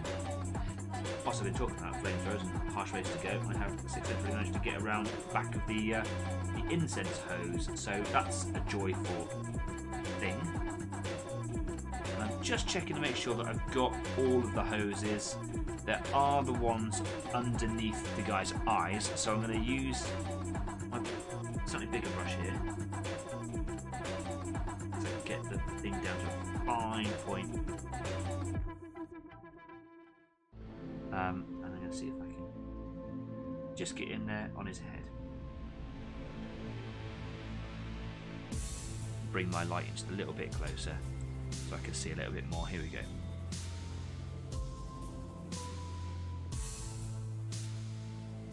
Success.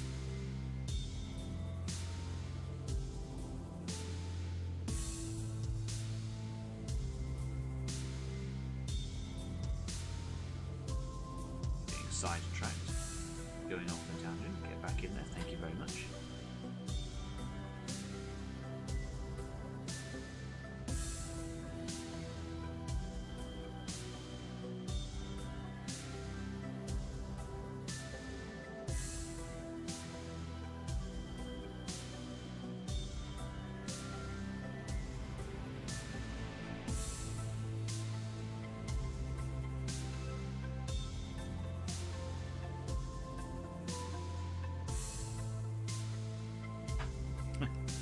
Struggling to get that last one now. Stop showing me how. I don't know, friends.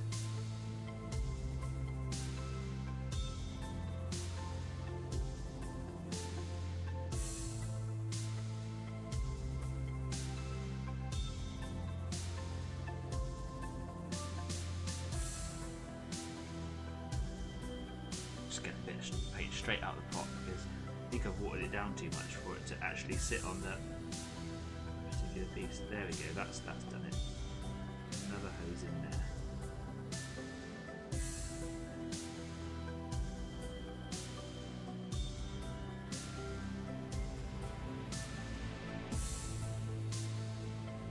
Nice.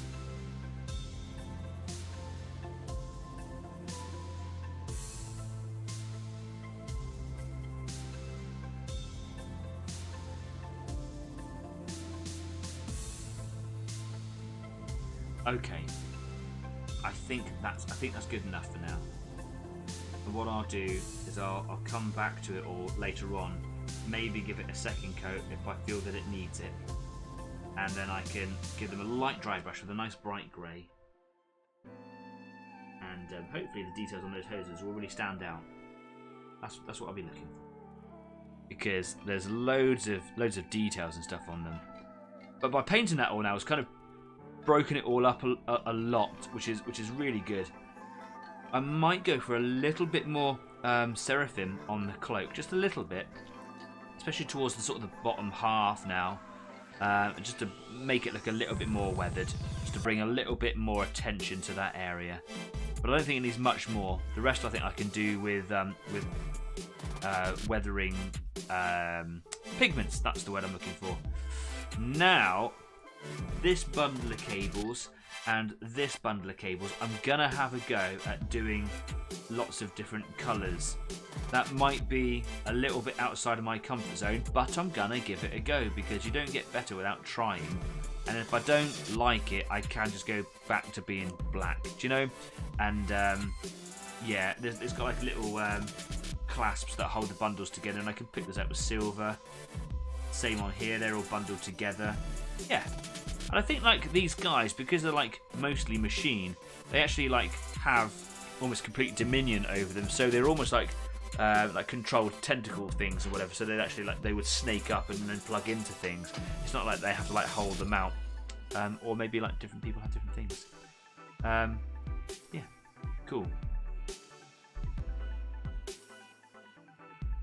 I think with those little data discs, I'm just going to do them green because it's a colour that will stand out quite well with the oranges, because I think, if I remember right, I think green is opposite in the colour wheel to orange, so it'll be a really nice opposing colour to have.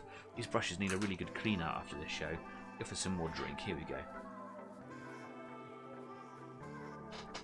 Some more comments going in. Jeff says, yeah, the ban the flamethrower. We can use fuel air bombs or thermal barrack weapons. Anyway, scroll up. Easy 8 for sale. Cool. I'd love an Easy 8. If you've put a link to an Easy 8 Sherman, I can't see it. Link it on the Facebook page. I want it. We should crowdfund it. I'll put the Easy 8 logo on it, and we'll go around and do fundraisers and stuff, and it'll be great. How cool would that be? I'm going to park it in the car park. Right. Let's have a look at what else do I want to do today. What time are we at now? 20 to 9. I don't know what colour to paint this. So here you can see his little pistol hanging down on the front of his robes. Just under here, there's this big tubey thing that kind of goes up and around. There's like a canister or something on the back of his thing, which you can barely see for all of the detail here. But these little pipes and stuff, I'll probably do those gold because that will look quite nice. Or maybe I'll do it like a glowing plasma colour. But there's this little tube here, and I could probably do it silver to match this silvery thing here. This looks like it's more like a little welding claw or something. This looks like it's probably some sort of ammo tube for here. I don't know what colour to do it. Is it too much silver if I did it silver?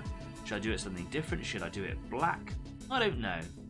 But let's have a look at all my greens. So I think a nice bit of sick green.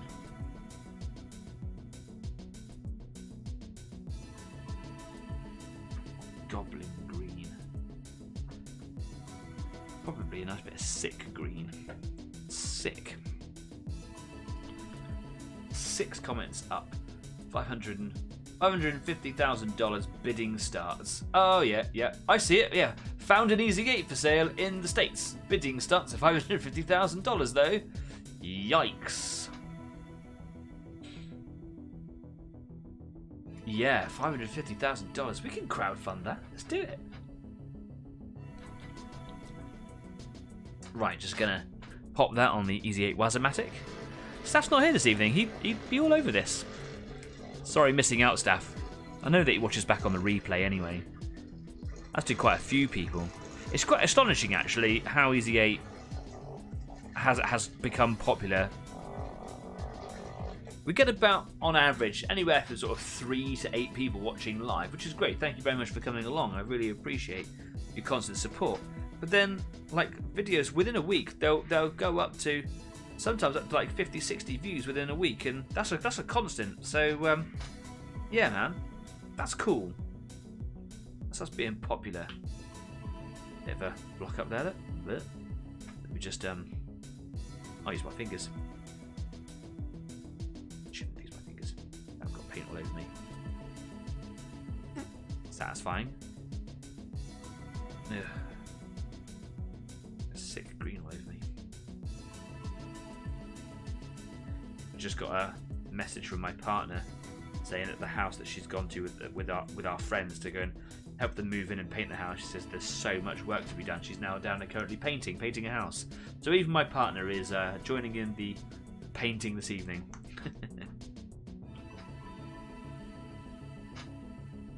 So I'm gonna paint these little doobies. This green here. You can see that little dollop in there. I'm just gonna see what it turns out like because, you know, fun. I wanted to paint them darker green because PCBs traditionally are, yeah, by our standards at least, are quite a bit, you know, they're quite dark if they're green ones. But you know, I want them to stand out a little bit.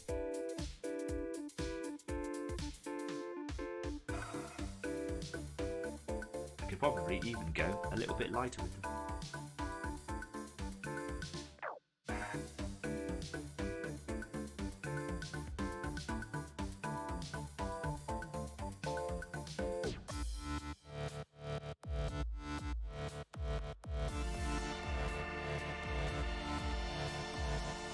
I love the floppy disk idea, I just can't get that out of my head. Looks like it has a live gun. Well, we won't be allowed to have that, will we? Donate that to a museum or something.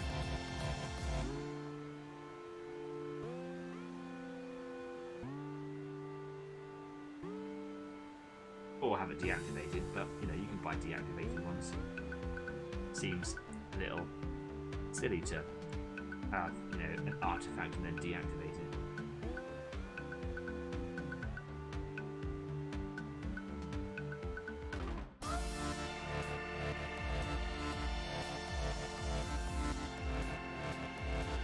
Quite happy with those little things with that colour green in there.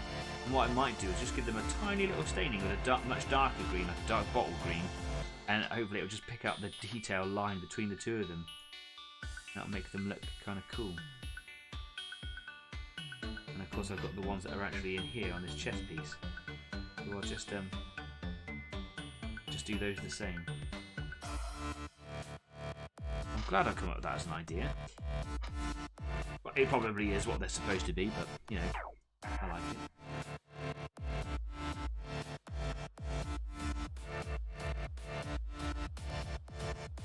Painting over this silver is probably going to take a few coats. I probably should have put a little bit of white ink down or something to create a nice, opaque and bright base colour for them. But honestly, you can be bothered.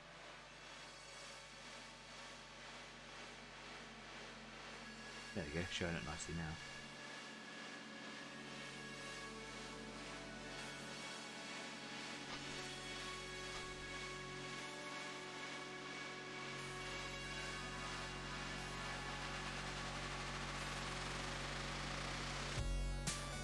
Cool.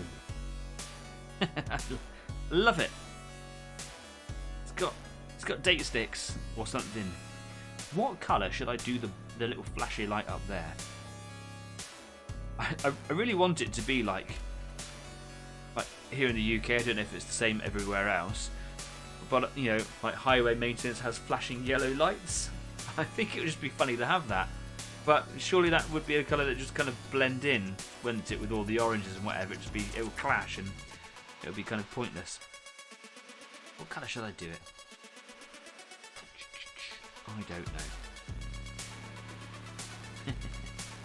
Right, what I think I'm going to do is I'm going to go around and pick out various things in golds now.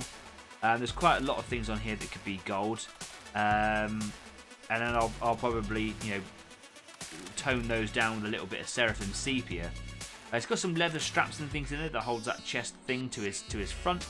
And then there's this little coil thing on the back that I'll probably do like a little glowing effect on there as well. We've got his little searchlight in there too. And I'm going to be online this evening for at least an hour. So I don't have to go down and help people paint the house. No, I'm kidding. That's not why I'm doing that for. I want to stay here and paint some models. I know they're going to watch this back, you see, so I have to be careful what I say. So yeah, I'm going to be online for at least an hour. So if anyone wants to come and join me, you can today at the end of the show at the Easy 8 After Party over at Discord. There's a link to that platform and all platforms for Easy 8 down at the bottom in the description. Go check them out. Also, there's a whole list of just cool places to go and see on the internet. Businesses that I found, people that I like, my dad included, because apparently I like him too. Hi, Dad. Purple Lion Creations, for example. Go check out all these links. They are some wonderful links there. Go and give some businesses some love and support. And while you're at it, subscribe to the channel, because, I deserve love too. And maybe you love you, because you're a part of the community. I don't know where I'm going with this. Jeff says, oh, it's called Madeline. Oh, what a lovely... one of my best friends at work is called Madeline, or Maddie. That would be cool. I wouldn't give it to her. I'd still use it myself. I turn up to work in it. That would be awesome. Hi. Adrian says, machinery on the building site up Magneto Way has flashing green lights. I'm just not very good at doing lights yet. But I've got loads of... where is he? Here he is, my plasma caliber. Just dropped him again, crikey. I need to go back and start that all over again. Clearly that wasn't very good. I didn't do a good job on that. So yeah, and he's got all these little tubes and stuff on the back of him. And I wish I was just good at that. It's going to take a lot of practice. So yeah, we'll get there. But gold, glorious gold, I believe. Gonna give that a bit of a shake. And probably for the final time this evening, gonna stick that on the Wazomatic. Probably overuse that joke now.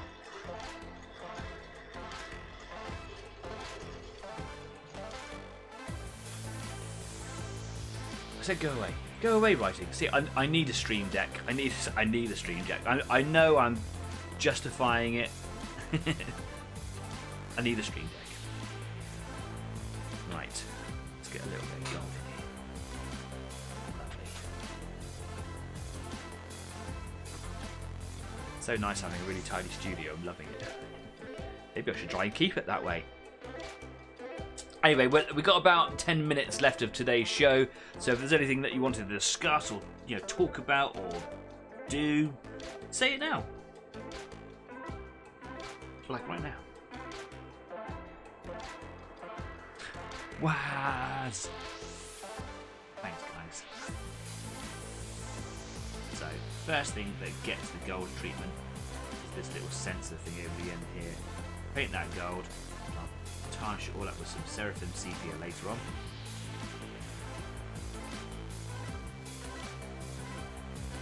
What I think I might do is I'll paint this part of the sensor here gold.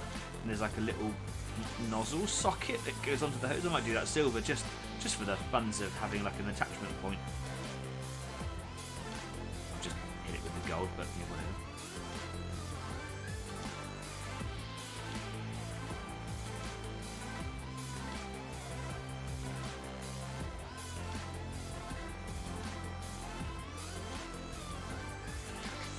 I think I should do all these segments down here, brass. Do you know what? I'm going to leave it for now. I'll come back to it.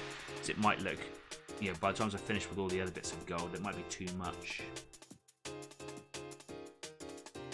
I do these little things on the top of their backpacks.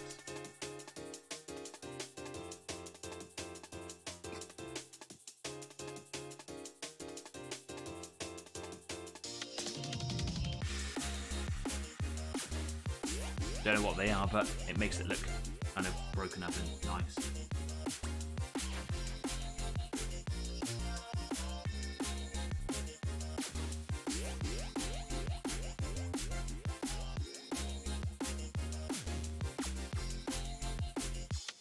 So one of the things I've been thinking about with all the miniatures that I've been painting, I have made quite a lot of successes recently.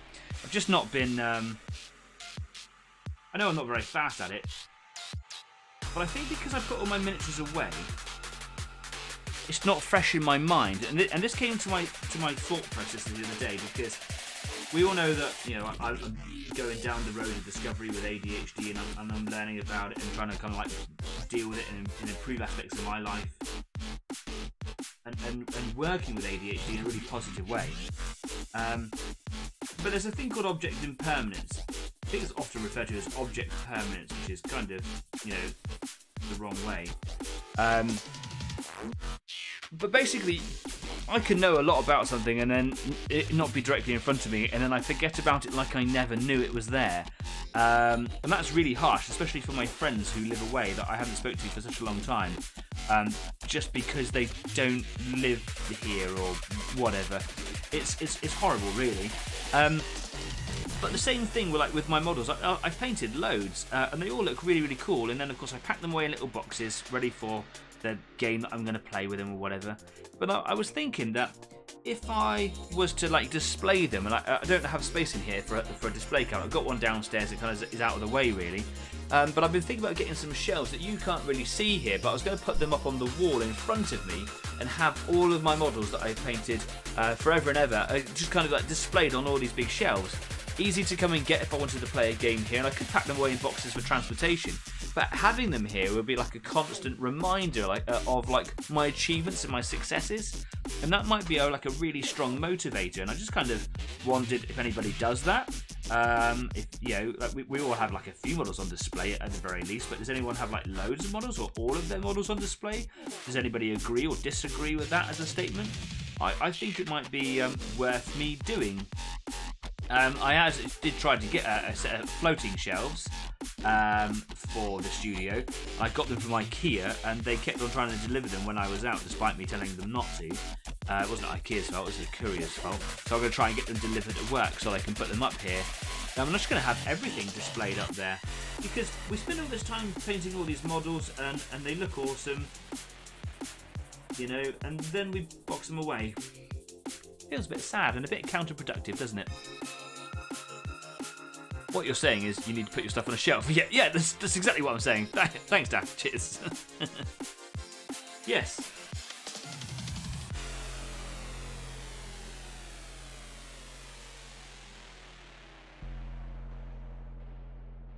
Don't have like a dedicated bookshelf style shelving unit for them all or anything like that. Anyone who's been to my house knows that we've got a very nice house. It's not limited on the space, but I don't want to start adding clutter to a nice living room. And also, while this is a passion of mine, it doesn't necessarily need to be in the living room. I'm not hiding it away, but having it in the place where I do the work on my hobby seems to be like the better idea, doesn't it?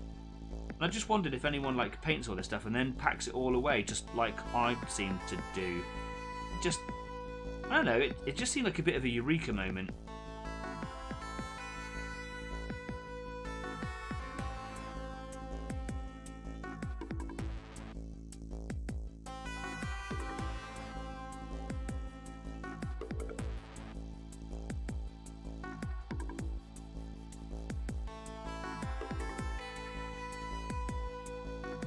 We've all been a bit messy with that gold colour. Worse than the silver I am with that. Adrian says I used then my rule book collection got too large. Jeff says behind the glass is a must. I think dust magnets. Yeah, they are, but I've got an airbrush. It blows air out. I'm okay. I sell it. yeah, that's fair. That is a fair point. You make it, then you box it, and then it goes away, and then you get money for it, right? That's how that goes.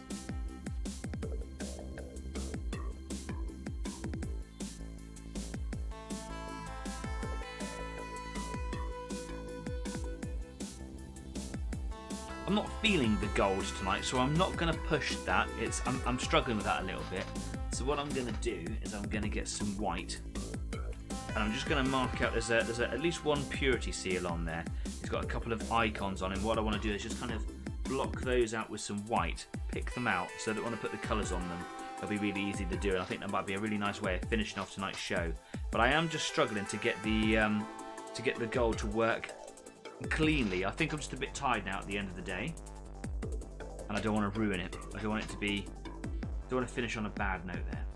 So there's a little purity seal here. I'm just going to pop a little bit of bright white on there.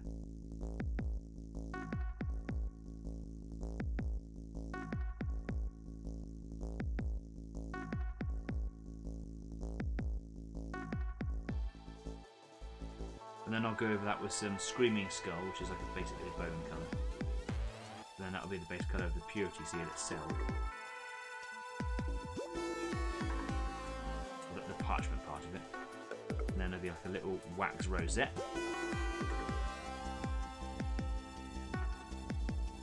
I always thought that it must be, and there have been like video games showing this as well, but I feel that like a wax rosette in a war where things can get hot, like flamethrowers and plasma and melted guns and whatever, feels a little bit counterintuitive. Like your parchment might like burn away and the wax seal might melt.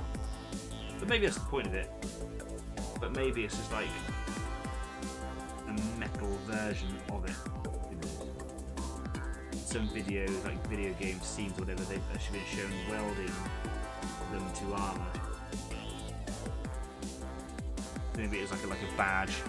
Maybe it's a metal badge and a piece of parchment. Maybe the whole thing is a metal trophy, like a metal medal.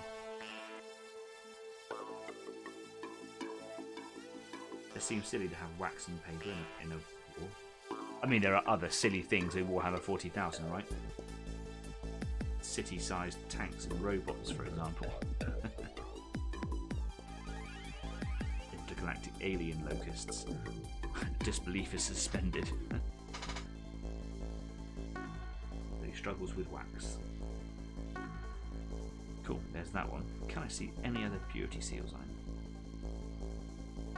No, it's just that one. He deserves no more. He has an icon on his arm, or on his hand even, whatever this is.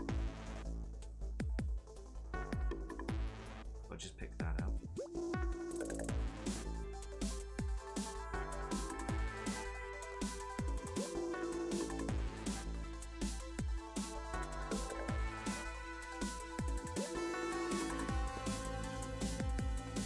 And he's got one on his back as well.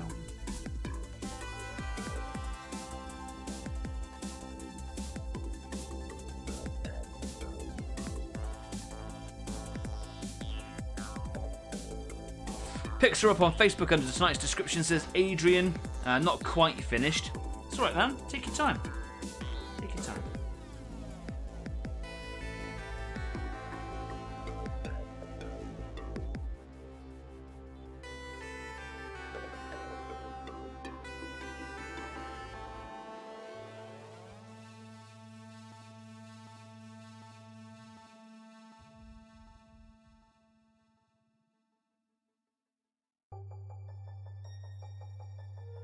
There we go. I'm going to paint that little light up there as well. Still a little bit orangey from some overspray. I'm going to need that to be a nice bright colour later, no doubt.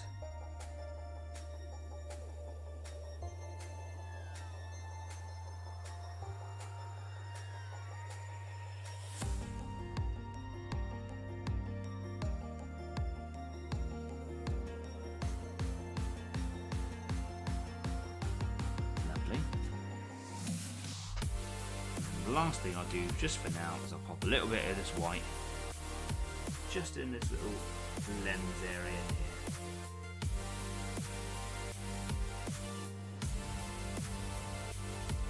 I think of that, I could have probably used a little bit of white ink. Seems to be working alright. Don't really know how to do a searchlight, but I'll work it out, I'm sure.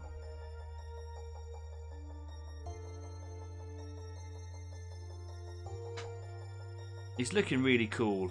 And I particularly like the discs. They're just really making my day. Really liking all the muted colours now. It's really softened it up. It was a little bit much, a little bit gaudy. Yeah, I'm really happy with that. It's looking really cool. Feels like I've got a little bit more work to do. I feel like I'm probably over halfway though, which is a nice feeling. Yeah, and I hope everything will start coming together. Got to get that gold on there. I had a feeling I was going to struggle with that. I always do struggle with gold. It's a colour that runs away with me quite easily. I'll start getting it in places where I didn't want it. I might have to use like a really fine tip brush perhaps. Get it in some of those places. Still need to make my mind up on this tube. I'll probably just do it silver to be fair. Yeah. Yeah. But he's looking really cool. I'm going to drop some white into his lenses in a minute as well. And he'll have really cool looking goggles. His eyes will stand out really well. And yeah, hopefully do a good number on his base as well. It's all coming together. I like it. Right, wash my brush out. That's looking nice. Thanks very much. Really appreciate that. Okay, let's come away from here. Brilliant. Yeah, a lot of hard work. I know it's not hard work, but I find it hard. Doing all those hoses is really difficult. It's something to do with the shape of them, the fact that they're long cylindrical snakes with lots of rib sort of shapes on them. You can't necessarily follow the line that the hose would take because of all the ridges. You've kind of got to go in the line with the ridges, kind of like going with the grain really, and that takes a little bit of time. And because of the position of some of those hoses and the fact that they're on the back, you kind of blocked by the actual model itself, the body of the model, trying to get those places. And there's a lot of that on there. So that feels like it was a bit of slow progress, but I feel like there was a lot done tonight. So I'm particularly happy with how he's coming on. This isn't my speed paint idea project that I've got brewing in my head at the moment, but I am happy with how fast I'm getting through him. And like I've always been saying, I don't want to rush them, but I do want to be faster because I've got so much stuff that I want to paint, and I want to be able to put painted models that look awesome on the table, because that's the whole point of it, isn't it?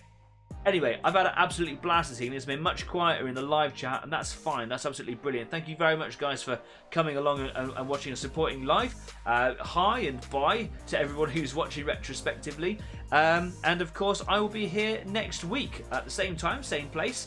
And until then, take care of yourselves, be kind, stay safe, and keep on painting. And I'll see you soon. Thank you very much. Take care now. Bye-bye.